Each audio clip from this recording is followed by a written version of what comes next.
Okay, Mathias, thanks a lot for giving us a little bit of insight into the amazing future of TYPO3. I think it's really remarkable that you say anybody can do this job. I don't think so. Try it. Yeah, try it. I think it's a really good suggestion, you know, to motivate everybody to do their best to promote TYPO3. That's awesome. So I don't think that a lot of viewers really know your background. I think we know each other already from 2000 probably. Yeah, we're going to. And now the difficult part, can you run us through history like in 1 minute? So because I know you were also quite instrumental in starting the community back in like 2000. So just run the viewers quickly through what happened in 2000 until now. Okay, so I started TYPO3 in 2001, right after the first snowboard tour.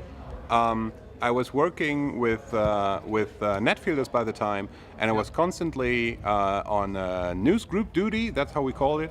So we were constantly answering questions of the community, increase the community. Did that for a couple of years. TYPO3 evolved. Daniel Hindering did an incredible job in marketing-wise.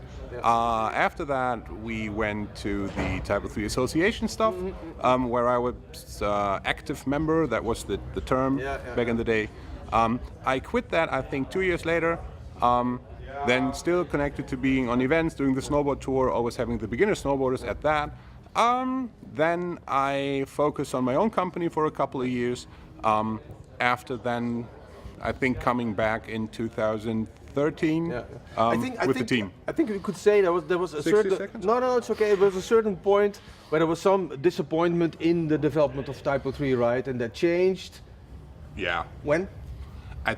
I'd say that changed in May 2014. That would be the date. We had the core team meeting in Nuremberg, and everybody was allowed to simply speak his mind. You know, it was not so tech focused, more team focused. And I wasn't part of the team back then. Anyways, I was invited. I think that's when we started building trust in the team again. And everybody understood that we would need TYPO3 in order to like survive. Yeah. Yeah, I think it's remarkable. Anyway, you know, how resilient the TYPO3 community is, how the social foundation, how solid that is. I think that's really cool. So, I think one of the things that is very important in the message that you have, or what you try to explain, is also to make TYPO3 simpler, also for editors.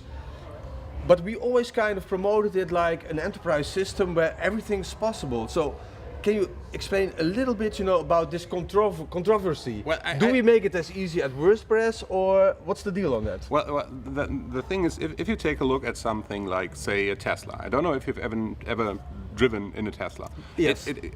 So you see, it has no controls whatsoever. It just has, you know, like the light, the left-right indicator thingy, and a big-ass screen in the middle. It's easy to use. Everybody gets it. You don't have thousands of buttons. Still, I'd consider the Tesla like an enterprise kind of car. So I don't really think it's a controversy, right? So if Airbus was capable of, you know, like simplifying flying a plane, they do that. So making it easier doesn't necessarily mean that we lack capability. We just make technical complexity and capability more accessible. That's the plan.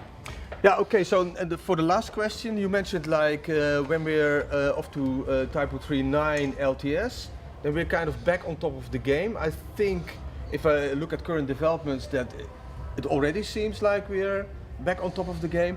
What exactly does that mean to you, TYPO3 LTS, and being back on top of the game? Well, personally, I just want to get rid of all this hate posts on Twitter. And right now, a lot of people have suffered from 6.2 installations that were set up badly by the integrators, which also is because TYPO3 is at a certain level too hard to configure, and people are just lazy. All these things happen. So I want to get rid of all of these. I want everybody to go like, yeah, TYPO3, that's awesome. And I don't want to run the other 25% of the web that runs on content management systems. But what I want to do is that everybody like has a good feeling when using TYPO3 because it's done for a certain purpose. If you want to blog, use WordPress. It's fine. It's perfect for that purpose. If you need to do something more, use TYPO3. Right, excellent. So the last thing, TYPO3, the future is? Right. Excellent. Thank you. Welcome.